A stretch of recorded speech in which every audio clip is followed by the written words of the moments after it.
This is something that we take very seriously. Well, we pretty much shut it down coming in from China. We're going to see what happens, but we did shut it down, yes. And I feel like our team as a country is not ran by a great coach. Now the Democrats are politicizing the coronavirus. They tried the impeachment hoax, and this is their new hoax. I am officially declaring a national emergency. When we're talking about leadership and what's going on in our country, it's all about leadership. I'm the president, and I'm always responsible.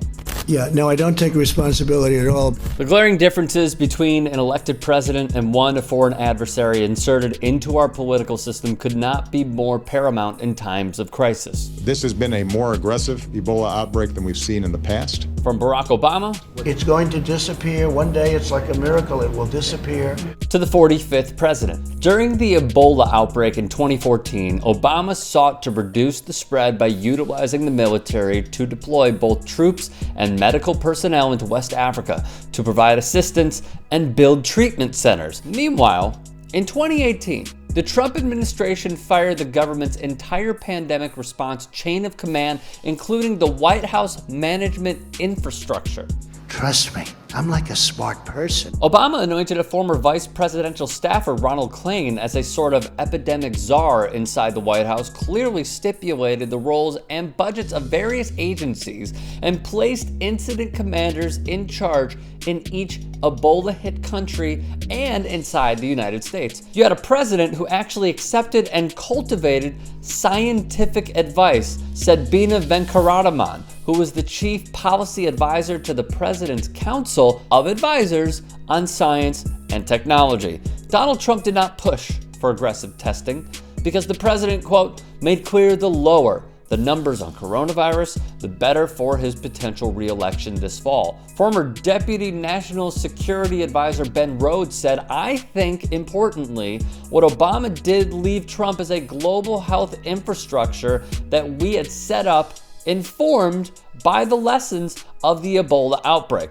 Anybody that needs a test can have a test, and the tests are all perfect. Another unpresidential lie. In 2014, Ron Klain, named Ebola czar of the Obama administration, serving formerly as chief of staff to Al Gore and Joe Biden, a well-respected politician. Who did Trump put in charge? My main business is real estate. I also own a newspaper and some other websites and online media businesses. Jared bleeping Kushner.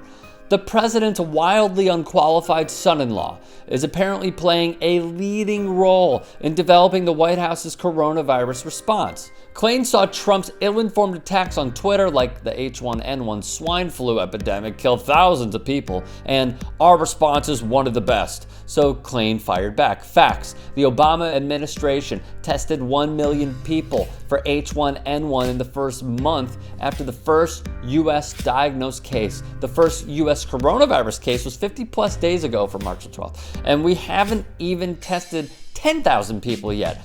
As Venkarataman says, Trump is talking about this virus as a foreign invader.